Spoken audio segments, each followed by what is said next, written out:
Radha Madhava Kunja Bihari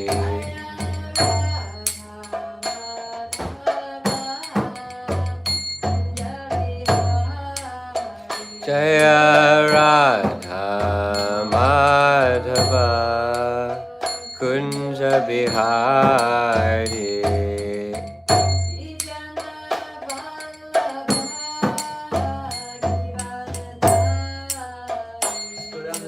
Gopi Jana Vallabha Girivardhari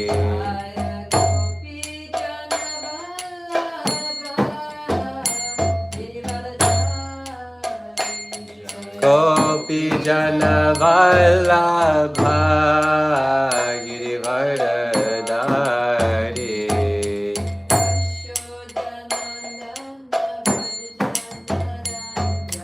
Yashoda Nandana Vraja Jana Ranjana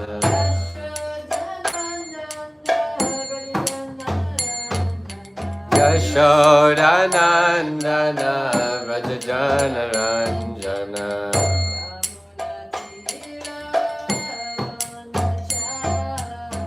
Yamuna Tira Vanachari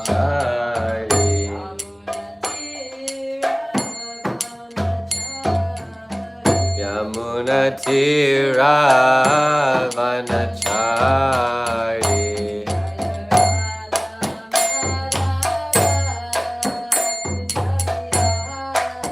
Jaya Radha Madhava Kunja Bihari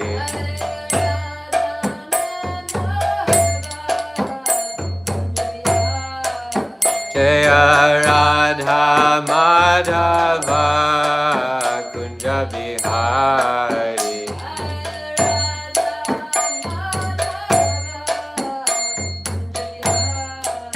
Jaya Radha Madhava Kunja Bihari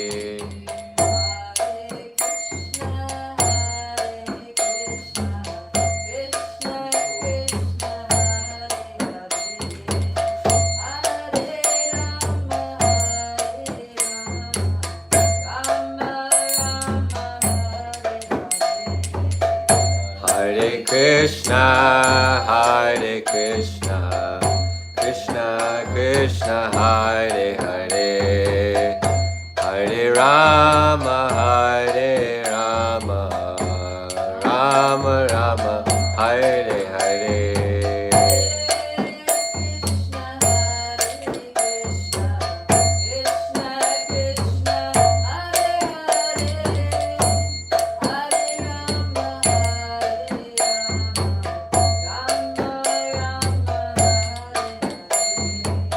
Hare Krishna, Krishna Krishna, Hare Hare, Hare Rama, Hare Rama, Rama Rama, Hare Hare.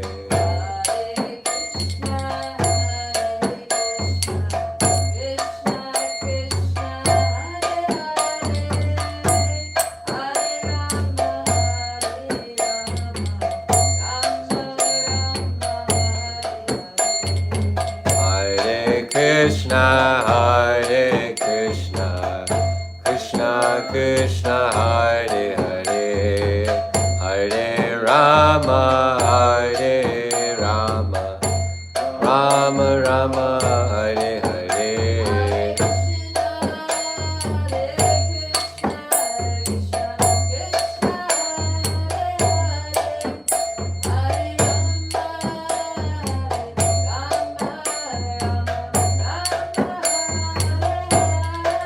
Hare Krishna, Krishna Krishna, Hare Hare, Hare Rama, Hare Rama, Rama Rama, Hare Hare.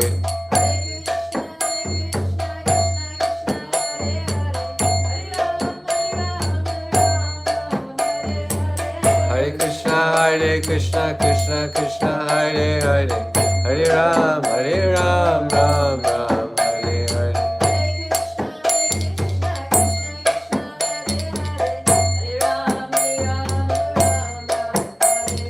Hare Krishna, Krishna Krishna, Hare Hare, Hare Ram, Ram Ram, Hare Hare.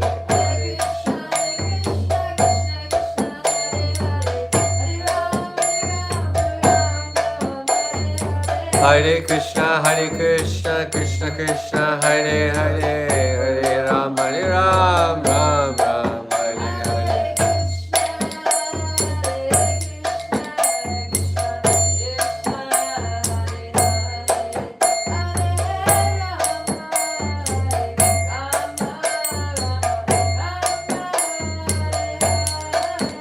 Hare Krishna, Krishna Krishna, Hare Hare, Hare Rama, Rama Rama, Hare Hare.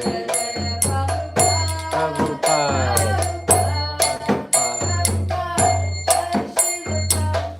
Jaya Jaya Prabhupada, Prabhupada, Prabhupada, Jaya Srila Prabhupada.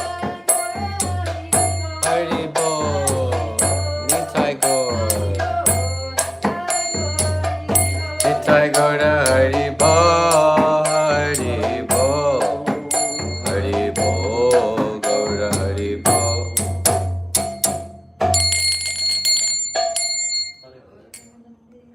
Hari Bol. So here we are, the last day of our ecstatic grand opening of Krishna House, Los Angeles. So, for those of you who might not be familiar with should I just go ahead and talk? Yeah, Maharaj is here too. Yeah, Okay. So, I agree. Maharaj, would you like to sit down there with Prabhupada Priya? No, not really. All right. I don't think it's necessary. We're short on time and Okay. What time we going? happy to let Prabhupada Priya close things We out. have until 10. And then Maharaj is going to leave at 9:15, so we'll probably get him some breakfast at 9. And then, Okay. so, Yeah, well, yeah, so this is our last session here for the grand opening of Krishna House, Los Angeles, and it's a very auspicious occasion. It's been a wonderful event. We spent all day yesterday, 14 hours hearing and chanting and hearing and honoring Prasada in association of many Vaishnavas and devotees and guests. So, for those of you who may not be so familiar with the Krishna House concept, what we're trying to start here is a space, it's a spiritual space where people can come together and plug into spiritual activities in cooperation with each other and to create what we call a bhakti habitat. Okay? So bhakti means devotion to the Lord, and specifically in this tradition, devotion to Krishna. So the idea is that we are all eternal spiritual beings. We're all eternal servants of Krishna. And so we want to reestablish our identity through practical activities. So that means that reestablish our identity as servants of Krishna. It means that we need to practically come together and serve Krishna. So that's what, and it's best done with others, right? If you want to do something and become good at it, then you have to get together with other people. Like Srila Prabhupada would give the example that, if you want to, like business people, if you want to be good at business, you need to get together with other people who are expert business people and discuss things and strategize and look at opportunities and, do all kinds of cost-benefit analysis and so forth and, take risks and embark on business ventures. If you want to get good at knitting, or embroidery, embroidery, like needlework and things. So then there are clubs for these things where people get together and they teach each other different tricks and talents and techniques and things for knitting and crocheting and embroidering and doing all those things. So if you want to become good at something, if you want to be expert at something, have confidence in doing it, then it's helpful to come together with others who are also doing it. And especially with experienced people who've been doing it for years and can guide you through the processes. So that's what this is about. It's about creating a space where like-minded spiritual people can come together and practice spiritual life and learn the techniques of bhakti or devotion to Krishna. So it's a bhakti habitat. And habitat is a place where you live, right? So this is also, it's a space where there'll be programs, there'll be kirtans, like we just experienced chanting. There'll be spiritual discourses where we read from books like Bhagavad Gita, which is considered to be the jewel of India's spiritual wisdom. Answers all the questions about who am I and what am I doing here and who is God and what is my relationship and how to act in that relationship in this world, and so many other literatures from the Vedic tradition. So that, having meals together, having outings together, and just having a lot of transcendental enjoyment in the association with like-minded people. So space where we can come together and do those things. Those will be happening, like there'll be events, like what's happening right now. And then there's also the option that people can actually live here, right? So habitat means where you live, place where you reside. And so this is also, it's a spiritual center where so many events happen, but it's also an ashram. So an ashram means a place where people can live and they can wake up in the morning and have a spiritual program together, do services together, come together in the evening and hear and chant again, and just grow in a spiritual environment, right? Because, and that the way that environment looks, the environment is very important. So just like in ecology, different animals, different plants thrive in certain habitats, right? There are certain species that they do really well in like hot, humid, tropical environments, right? But those same animals, if you put them in a cold environment, they're just gonna be like, they're not gonna survive. And then there are other animals and other plants that survive well in cold, snowy environments. And if you put them in a tropical jungle, they're gonna perish, right? So, especially, or if the person is strong, if the person is, or the animal or the plant is very strong, hardy, then they may have a wide range of environments that they can do well in. May not be optimal, but they can survive, right? That's okay. But especially when, the plant or an animal, a living entity is very young, very delicate, right? Like a little plant that just sprouted and just has its little 2 leaves, then it really needs to be kept in a habitat that is very optimal, right? It needs to be watered every day. If there's a tree and you don't water it, like here in LA, so many trees are growing, it doesn't rain for months, somehow they survive, right? But if you have a tiny little seedling and you don't water it for 3 days, it's just gonna die because it's too delicate. It just has a very small root system, very small leaf capacity. So, especially when people are just new to bhakti, just exploring Krishna consciousness in the very beginning stages, then it's very important for them to have an environment which is really optimal, which is very comfortable, in which they can it's not a struggle, it's not like survival of the fittest, but they can just relax and have everything that they need to really thrive in those beginning stages. So that's what Krishna House is for. That's what Krishna House is designed for, is for providing that suitable bhakti habitat for newcomers to Krishna consciousness, and also seasoned devotees too can benefit from this depending on their mood in practicing Krishna consciousness. Some devotees, they like a very strict, disciplined environment, and they like kind of like the formality and the rituals and things that they do in the temple. They're very attracted to that mode of practicing.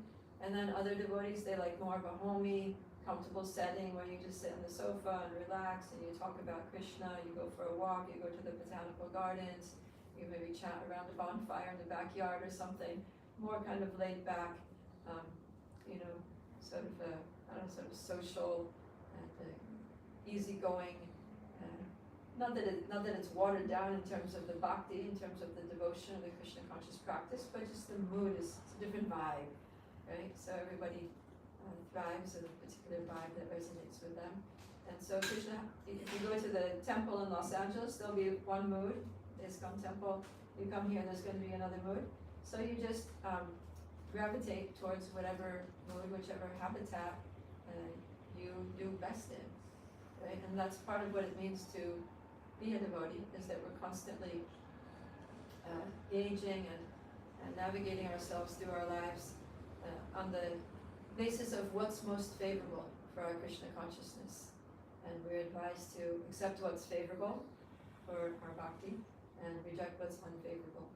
So we just need to find that space where we can thrive, where we can do well, where we can be enthused, and so for some people, so this is an alternative. This is an alternative space that hopefully we can attract and accommodate and facilitate spiritual growth of many different people that maybe don't do so well in another space. So, yeah. And Krishna House, some of the principles of Krishna House are, there's a Sanskrit term, icha, which means choice. Right? So, bhakti is voluntary. It's not something that can be forced. So everyone comes here on their free will, right? You've all come here, walked through the door because you made a conscious choice that I'm going to go to Krishna House this morning and I'm going to hear something spiritual. Yeah, and then similarly, you can also choose to walk out the door, right? The same door that you walked in, you can walk in, you can walk out. No one's forcing you to come here. No one's holding you, keeping you here. And so we're free to come and go. And when we make the choice to come here and to really absorb ourselves and participate here, then Krishna's very pleased, right? And we can feel Krishna's loving reciprocation. So the choice to come here and to stay here is a good one. But we have our free will. We can make whatever choices we want in life and accept the consequences for those. So that's icha. And then another one is ahimsa. Ahimsa means non-violence. So, of course, we practice nonviolence here in many ways. One way is in being strictly vegetarian or vegan, so not killing animals, not unnecessarily harming any living entities for our sustenance. And then also in the way that we treat each other. So we try to create a very compassionate environment, an inclusive environment which is non-judgmental, regardless of what your ethnic background is, your culture, your language, your sexuality, your gender, your age, whatever. That we want to include you, we want you to be a part of it, because after all, we're not these bodies, right?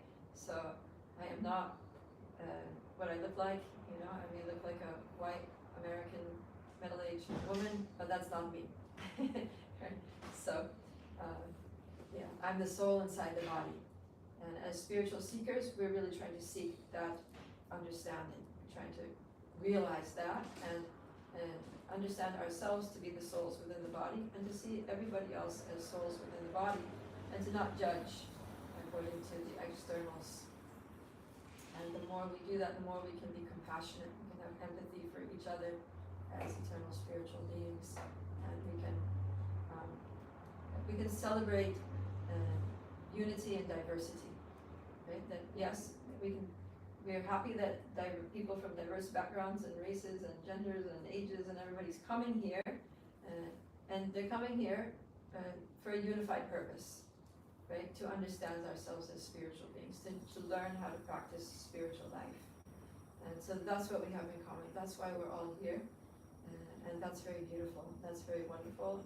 And that is the real basis for unity, not just among ourselves, but on the planet. And not just humans, but all beings, right? Because animals, plants, insects, birds, everything that's alive is a soul. And the more we have that spiritual vision, the more we can deal with everyone compassionately. So, ahimsa, non-violence. Yeah, and also the way we communicate with each other. We try to use, and even if there's a conflict or an argument, we try to use nonviolent communication to resolve things, and that generally works a lot better anyway. So ahimsa, and then what's another principle? One of our Krishna House principles? I can bring the book actually. Do you want? Yeah. Okay. Yes, I forgot one. So another one I know that it is sama. Sama, yeah. So sama means equality. So that's kind of based on what I was just talking about, that spiritually we're all equal. So, yeah. In the Vedic tradition, the way it is sometimes culturally manifest is that there are a lot of different divisions according to roles. There's like specific gender roles, specific age-related relationships, and so forth. So at Krishna House, we try to tone those down a little bit, and just give everyone equal opportunities according to their competency, right? So it's not necessary, if someone is good at leading kirtan, it doesn't matter if they're male, female, old, young, black, white, whatever. Whoever is good at kirtan and is inspired to lead kirtan and we encourage everyone to do what they can do if that's what they want to do, right? And it doesn't matter who they are. So that's Samadarshana, yeah, equal vision. Everyone is welcomed, accepted, and given an equal opportunity to develop their bhakti. And then, another one here is Acharya. So this is a very important principle. Acharya means teaching by example. So sometimes, people are like, do as I say, not as I do. And sometimes kids say that to their parents say that to the kids. Maybe kids also say it to their parents nowadays, but parents often tell their kids to do things that they're not doing, and the kids are just like, why should I do that? Like, you're not doing that. So teaching works best when we teach by example. And if we set a good example in our own behavior and our own practices, then actually we don't need to say a lot, right? That our example speaks for ourselves, speaks for itself. And that's the way that humans learn best, actually. Children are wired to learn by imitation. You see a small child and they're just growing up in the house, and they learn how to speak the language just by hearing. Right? It's not that the parents sit down and it's like, all right, now we're going to do an English grammar lesson. They just talk to the kids, and kids learn how to speak. And they just, whatever routines the parents do, the children just naturally do. So as we grow up, we become a little more opinionated and decisive about how we're going to live, and we don't necessarily, just imitate the way children do. We have filters and we use our discrimination, and that's good. That's a sign of intelligence.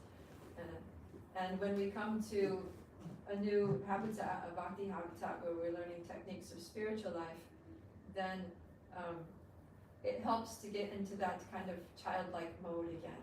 Okay? I remember when I first joined the movement, I was 21 years old, and I was done a lot of things. I got my degree, I traveled halfway around the world, and I was functioning like an adult, obviously, as any 20-plus-year-old does. But then when I came to Krishna consciousness and I got acquainted, or at least I observed that this is like something very different. This is a different lifestyle. The dress is different, the food is different from what I grew up eating. The daily routine is different, and the standards of cleanliness are different, and all these things. The way people interact is a little different. And so I felt like, oh my God, I've just become a baby again. I need to relearn all these things. I need to relearn how to eat and how to, just personal hygiene and dress and how to talk to people. And so it was interesting. It was kind of nice to just get into that childlike mode that, okay, I'm here to learn, and I'm just going to observe and see what devotees do and try to do those things. So if we, as newcomers, get into the sort of innocent, childlike mood, just being humble, and that's another principle here is amanikam, is humility, and that just being humble and thinking, okay, these people know more than me, they're more experienced than me, let me learn. And then if the devotees in the community are practicing what they preach, doing everything in an exemplary way, then newcomers that come and that adopt that childlike, open-minded, open-hearted mood, and then they can very easily imbibe all the principles, all the practice, the ancient wisdom, and the application of it. So that's an important principle. And yeah, so then humility is, that open-heartedness, and also having a service attitude, right? Trying to serve each other, really trying to assist each other in a humble way. Not that I have to be the boss, I have to be in the control, I have to have the power and try to use that to get people to do what I want. But like, no, I'm just the servant of the servant of the servant of Krishna. And the more we have that nice, sweet, humble mood, and then the more our relationships go on better. Right? Like one time there was a monastery where there were I think there were not so many monks, maybe like 3 or 4 different monks living in the monastery. So this was a Christian, traditional kind of Orthodox monastery. And they were fighting amongst themselves like anything. They just couldn't get along, their relationships were terrible, they were always, it wasn't like literally like fist fights or anything, but it was kind of like a Cold War, where they were kind of always just doing these subtle digs at each other and not cooperating, and there was this underlying resentment and a lot of just barriers between them having good relationships.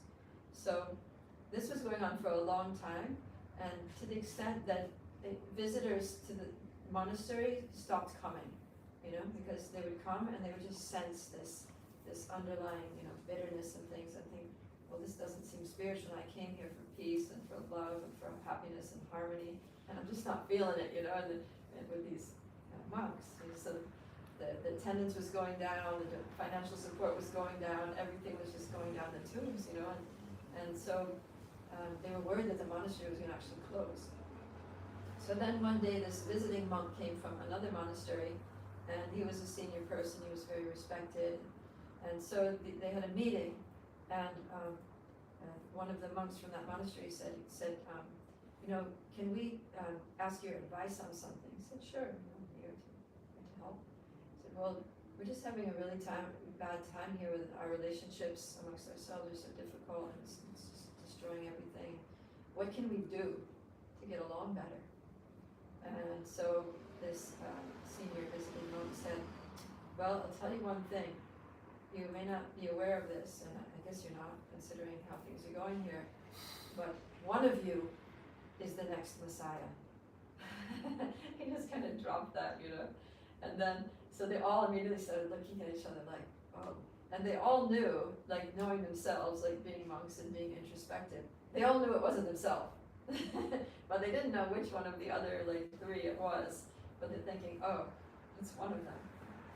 So then because they didn't know which one it was, they started treating all of them as if they were as possibly being the next Messiah. Right? So they started really serving, and it's glorifying and facilitating, and having a humble mood, and being very respectful, giving them opportunities to speak, asking their advice, and all that. And they all started doing that with each other, and so the relationships naturally became very nice and respectful and mutual attitude of service. And then people started coming back because that was very attractive, right? When everybody's respecting, serving, supporting each other, that's wonderful. Because in the material world, out there in the world, it's not so much like that. There's a lot of competition, there's backbiting, everyone's just kind of vying to get the next promotion, a position, to get the person that they want, there's so much competition.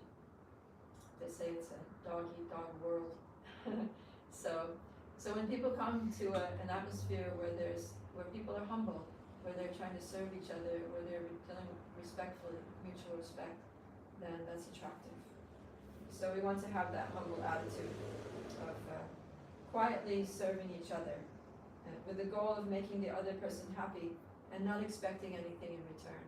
That becomes very beautiful in our relationships. And when we can extend that to the Supreme Person, to God, right, having a humble mood towards God and serving Him without expecting anything in return, then He showers His blessing on all of us individually and also collectively as we cooperate with that goal.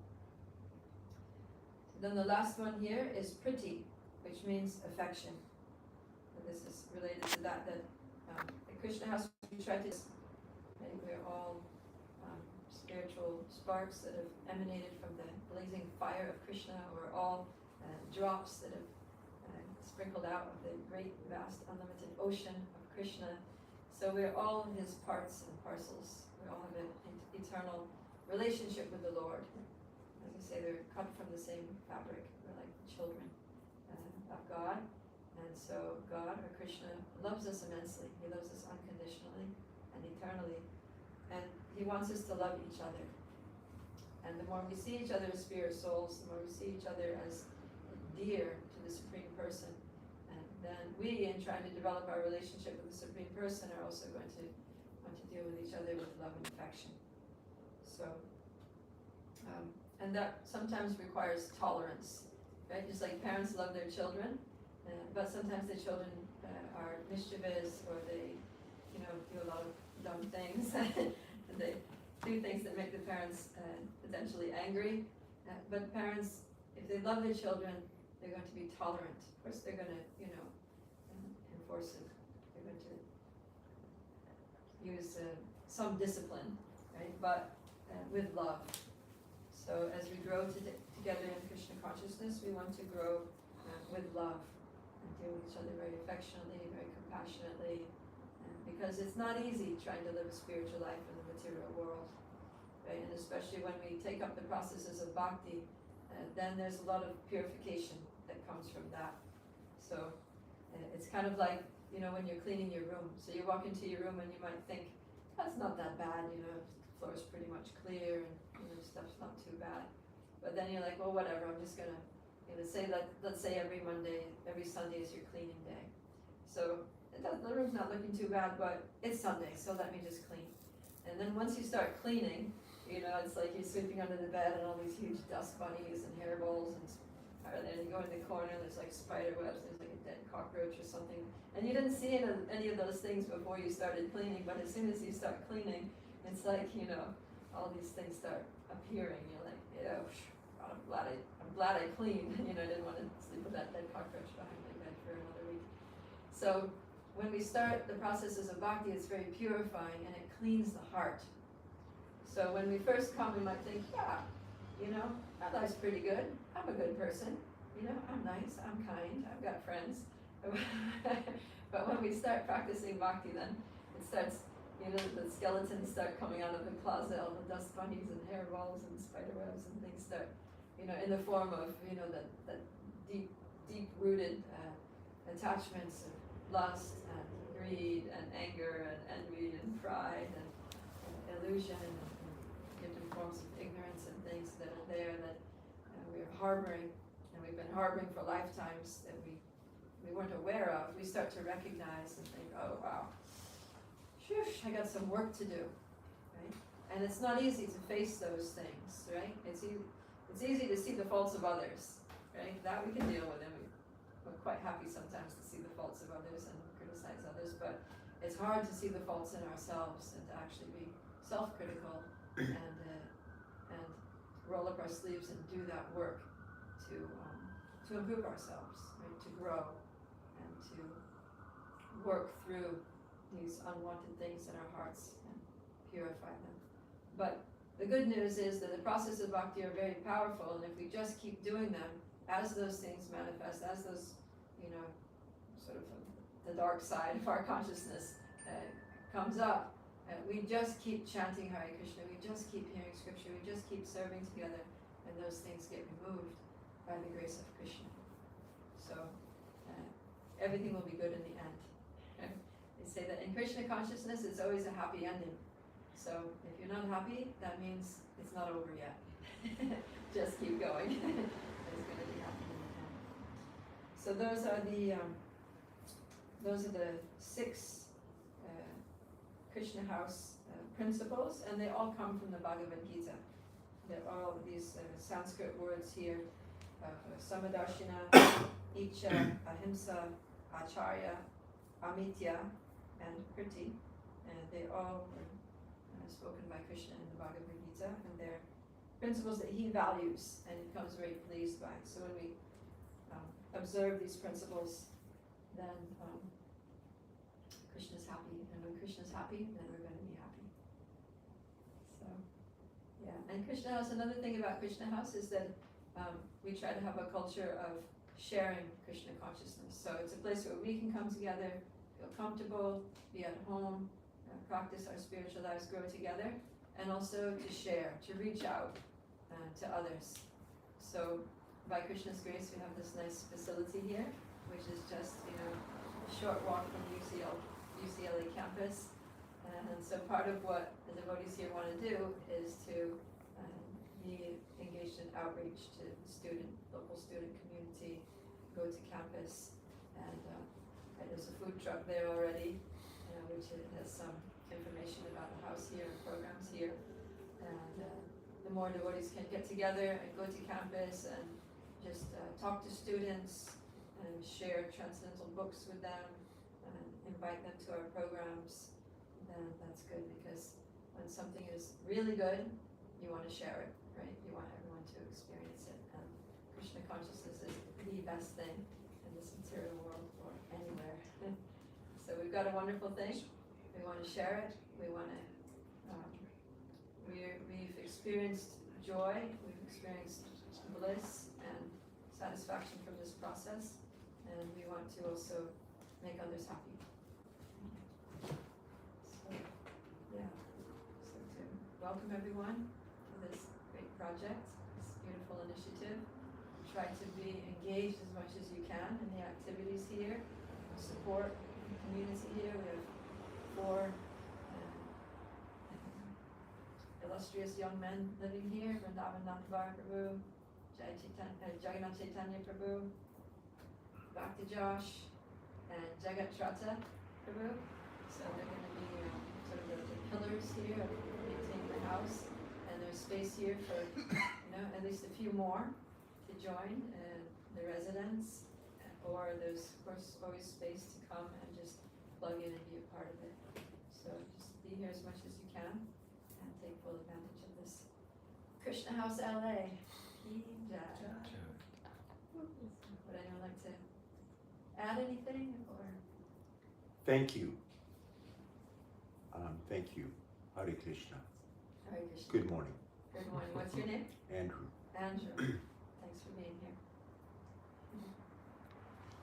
Anybody else? Maharaj, anything you'd like to add? Well, I was my intention was just to kind of like build on that mood of sharing that you especially developed when you were talking about Rathayatra yesterday. And I don't have much to add to that, but I do want to I want to commend Vrindavan Nathabara, Jagannath Chaitanya, Josh, and Jagat Trata for undertaking this project. This is a huge thing, and it's a wonderful thing, and I'm very grateful for. I don't know if that's necessary. I'm very grateful for their inviting me to participate, and I want to see it grow like crazy. Not just grow like physically or anything. I want to see hearts growing in bhakti. So I think this is an amazing thing. I was speaking with someone last night, and I was thinking, it seems to me like we should have half a dozen temples in, not just projects like this, but temples in greater Los Angeles area. We should have a temple in the valley. We should have a temple in Ventura County, and we should have a temple in Riverside County, and this is a start. I think the devotees are just showing how to do it. Start small with what you have, and grow it gradually and organically. And I'm excited to I'll be excited to see how things grow and how things develop. Thank you. Yeah. Thank you, Maharaj. Yeah, that mood of, as I was telling that story last night about how Krishna, Balaram, and his sister Subhadra assumed the ecstatic forms of Jagannath, Baladev, and Subhadra, and then Narada Muni happened to see them, and then his request to the Lord was, may everybody see these ecstatic forms, right? May the whole world know it. And so, in fulfillment of the devotee's desire, then the Lord goes out on Rath Yatra, as he will be this weekend. Is it Saturday or Sunday? Sunday. Sunday. This Sunday there'll be a procession where the Lord is going out of the temple and down the street to give his association and let everyone see him. And there actually is another chapter to that Rath Yatra story. That began 59 years ago, when Srila Prabhupada brought Rath Yatra out of India to the rest of the world. And there's now, I don't know how many Rath Yatra festivals around the world. And so Narada Muni's hope is being realized more and more by the grace of Srila Prabhupada and his sincere followers. Yeah, so in the same way that even the Lord goes out of the temple to reach out to others, then we have to also go out. Right? Not just sit here in our comfort zone. Right? We got a nice homey little spiritual habitat here, but we're not just meant to sit here and make ourselves comfortable, but following the footsteps of Lord Jagannath himself, to go out, right? And to, of course, Jagannath is Krishna, so he's giving himself to the world, but we want to give Krishna to the world. And so that in the form of the holy names, and transcendental Krishna prasadam, transcendental literatures that talk about Krishna. And so that's our mission. The Lord's very pleased when we do that. Yes, Vrindavan. So, you've been kind of a part of the Krishna House ecosystem for about 8 years now, as I understand it, and in multiple cities as well. And you've served as a mentor to so many, dozens of people cycling through on their, as they begin their spiritual journeys at Krishna houses. So I'm sure you've seen a lot of really shocking, incredible successes, and probably also some kind of some just bummers. Folks that, it just didn't work out.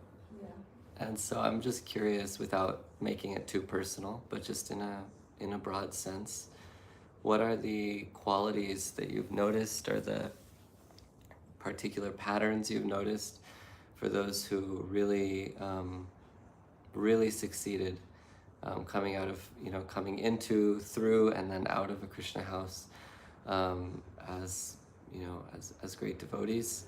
And what are things that maybe you observed that may have made it harder for people to succeed while they were part of a Krishna House project? Yeah, that's a really good question, because we want everyone to be successful, right? And we want ourselves to be successful. So, yeah. I mean, I'm just thinking, of course, when you ask that question, I'm thinking of individuals that I know who came in and were highly successful. So, yeah, something that those devotees had in common is, coming to the morning program very regularly, if not every day, and just taking it very seriously. Right? Like getting up and being there on time, and learning the prayers, singing the prayers, listening attentively during classes, taking notes, really thinking deeply, asking good questions. And then, so when my first experience with Krishna House was Krishna House Gainesville. So we had the morning program, and then, which consisted of, starting with some morning prayers. We come together and sing a prayer called Guru Vastika, which is glorifying the spiritual master, our spiritual teachers that have given us this knowledge in this process. And then we sit down and chant. We do mantra meditation together, chanting japa together.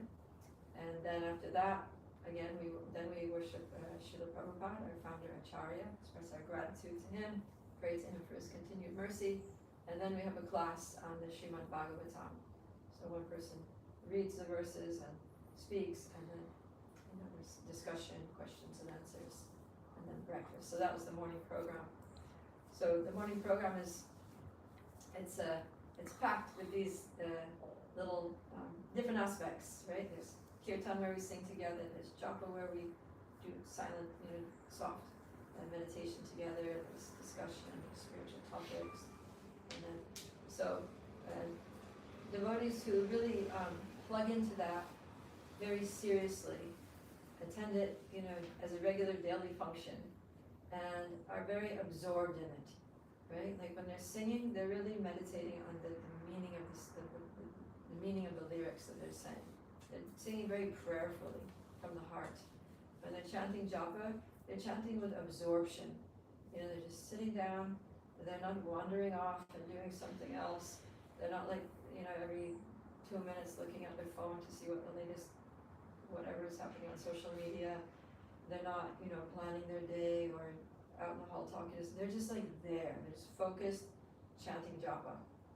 And really using that time to connect deeply with Krishna in a prayerful way, to be alone with Krishna, and to try to feel Krishna's presence and his mercy and his love and his holy name, and to be charged by that, right? To get fueled, spiritually fueled up by that, so that you can maintain your spiritual potency and clarity as you go throughout your day. And then after that, when the class comes, it's like, all right, now I've just been chanting, I'm feeling so spiritually souped up, and now I'm ready to just open my ears, open my heart, and hear some wisdom from a person, from a learned, experienced person who can share with me their realizations from years of practice. And then when we go in that mood, like, yes, I really want to learn, I want to understand, and open our ears and open our hearts and hear attentively, and be thinking, right, when we're hearing.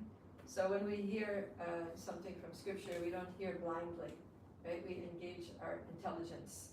So while we're listening to the class, like just thinking about it, like, what does that mean for me? Well, how to apply what this person is saying? Oh, I heard something different yesterday. Is that contradictory? I'm going to ask about that. And just thinking, I've observed this in the world. I wonder how that fits with what this person is saying. And just, trying to put it all together and make sense of it in a practical way, in a way that's relevant to us, that is not just, some ancient philosophy that's interesting and now I'm going to live my life, but that's timeless truth, that's relevant, as relevant today as it was, thousands and thousands of years ago, and thinking how is it relevant, how to make it relevant for others when I share it with them, and just really be engaging with the subject matter like that. And then another thing that's really important for success is relationships between devotees. Right? So we talked about that a little bit, having a humble attitude, being respectful, and dealing with each other with compassion, being inclusive, really supporting each other. So when our devotee relationships are good, then that helps so much, because when we support others, then we're going to get support when we're in our time of need, right? Because we all, it's like that song, right? Lean on me when you're not strong, I'll be your friend. It won't be long till I'm gonna need somebody to lean on. So that's what it is, right? We're all kind of leaning on each other, and we're open to others leaning on us, because you lean on me, I'll support you. I'll try to be your source of spiritual strength in this struggle. And I know I'm going to need it in the future, and I'm going to be leaning on you. So that's what it means to associate with devotees, and to deal with them with that respect, that this is a person that's going to be there for me in my hour of need. So I better be nice to them now, right? Yeah. And then doing services throughout the day with just being kind of like ready for anything. That ready for anything, Lord. I remember there was one boy who first came, first time he ever came to Krishna House, and he came at what I considered not a very good time for a new person to come, because it was during the break when we weren't having our regular programs, and particularly they were like, this week was the week of the Maha Clean. So Maha Clean, Maha Clean at Krishna House Gainesville is like rough, you know, because they have this small, you know, kind of like squalid kitchen where they were cooking for like 1,000 students every day. It was just like a really highly utilized space, and so, you know, it would just get dirty, you know, and so they would clean it every day. But at least Maha cleans means you like take everything out. You like take the filters out of the, you know, the vents, and you pull out, you like clean the inside of the oven, take everything apart and degreasing and everything. And so this boy came at that time, and he was just like, all right, I guess this is what we're doing, you know? So, I mean, I went into the kitchen, and he was like on a ladder, and he was like with his head inside the air filter, and he had like this soap suds that was like black, you know, from months of like kitchen grease, you know, dripping down his arms and everything. And I was just like, oh my God, if this guy survives this week, you know, he's gonna be devotee forever. And he's a brahmachari, going strong, solid preacher, really fixed up devotee. So yeah, if we just have this mood of service, a nice service attitude, that yeah, I want to help. Whatever needs to be done, I'll do. You know, it doesn't matter if it's something that I find, you know, pleasant, or something that's I would probably not choose to do. But yeah, just let me help out, have that nice service attitude. And then the final thing is taking the books very seriously. So our founder Acharya Srila Prabhupada, he spent many sleepless nights writing his books, because he was busy all day, you know, managing a worldwide society, speaking to devotees, giving classes, traveling, meeting people, and so his day was full. So the only time that he had to write was books, and you can see here on the shelves we've got sets of books, right? There's volumes of books there, volumes of books there, there's even more books. So Srila Prabhupada translated a wealth, a treasure house of Vedic wisdom from Sanskrit into English language, and wrote commentaries on practically every Sanskrit verse in those scriptures, and thousands and thousands and thousands of verses. And he did all of that, right, basically between the hours of 10 p.m. and 4 a.m. when the whole rest of the world was sleeping, right? The man did not sleep, basically, because he started this task when he was already elderly. And he started like at the age of 69. And so he was thinking, I don't know how much longer I have to live, and I need to give this wisdom to the world. And if it's all just Sanskrit, no one speaks Sanskrit anymore. How are they gonna access this knowledge in Sanskrit? It needs to be translated. And even translations, if they just have the straight up translations, how are they gonna understand how to apply it? How are they gonna know how it's relevant? How are they gonna relate to it? So I need to write commentaries in English for people nowadays. And so he stayed up all night, and night after night, month after month, year after year, writing these books. And he said that if you want to know me, read my books. So we can know Srila Prabhupada and know the philosophy of Krishna consciousness by reading these books and taking that very seriously. So that's one thing that I found, that devotees, new people who come to Krishna consciousness, who really make a serious effort to read Srila Prabhupada's books, right? To read Bhagavad Gita, read Srimad Bhagavatam, and you know, to have like a regular schedule for that, like 1 hour a day. This is my sacred reading hour. Nothing interferes with that, right? This is like my reading time, and or that you have a certain amount, like you read a chapter a day, or you read 10 pages every day, and you do that religiously, like without fail. Then those devotees become very strong, and they don't go away, because because if you come to Krishna consciousness, if you start the practice of bhakti because it feels good, then that's good. And it does generally, you know, feel good. Like you're suffering so much in the material world, you come to bhakti and you're like, you just feel like uplifted, you feel like, oh, a lot of your troubles and anxieties just kind of like go away, they just fall to the wayside, and you get clarity and you start feeling really happy, things start feeling good. But like I was saying, when you get into that deeper cleaning, when the deep cleaning starts happening, there may be times where it doesn't feel so good, right? There may be times where, like, you know, some anartha that you have, your anger is coming up, and somebody else's anger happens to be coming up at the same time, and you happen to be in the same physical space with each other, and you know, it ends up being a conflict. And that doesn't feel good, and sometimes you can feel like it's intolerable, and you might just want to leave, right? So if you come because it feels good, you might leave when it doesn't feel good.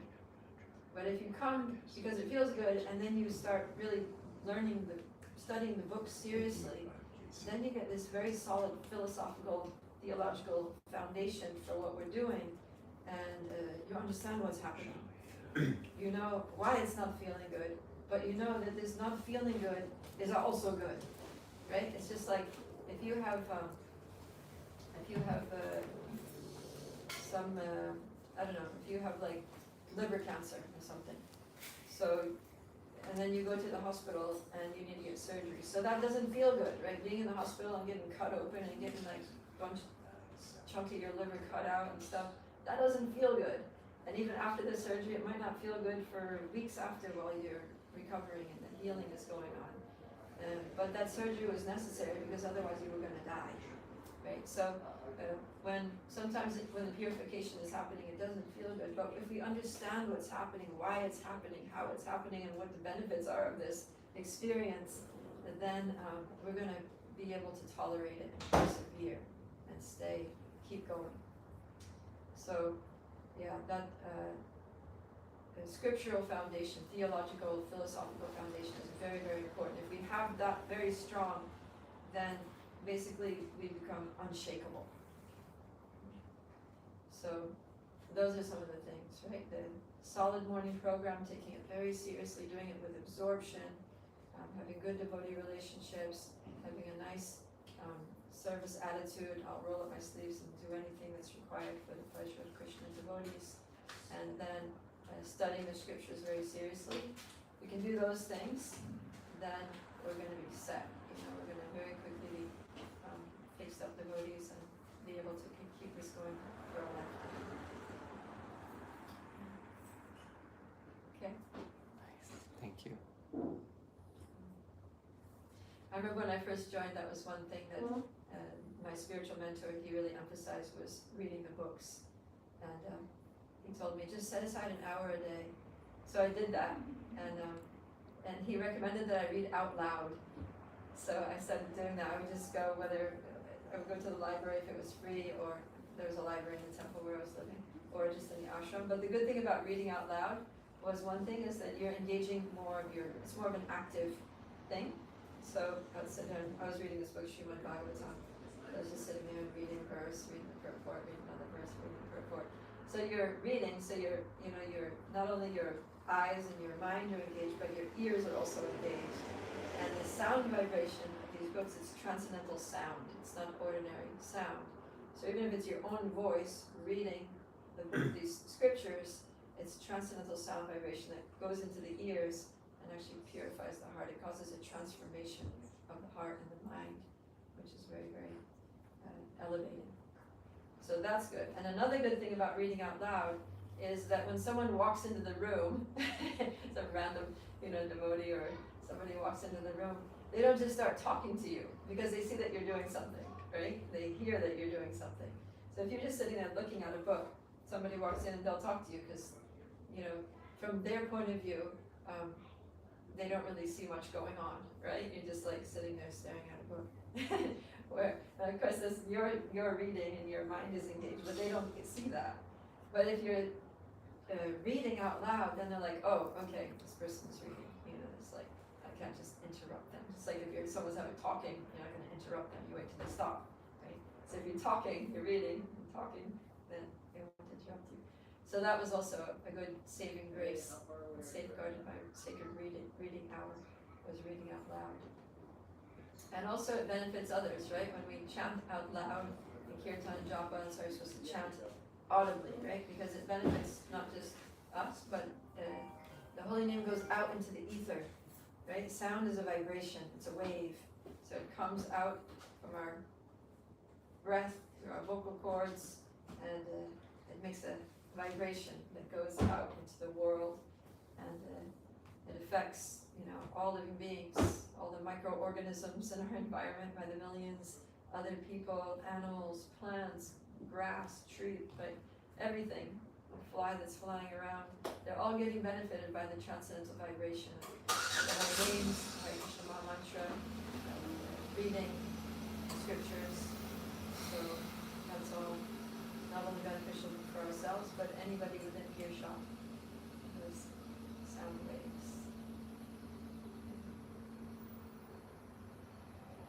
Good. Any other thoughts around this or questions?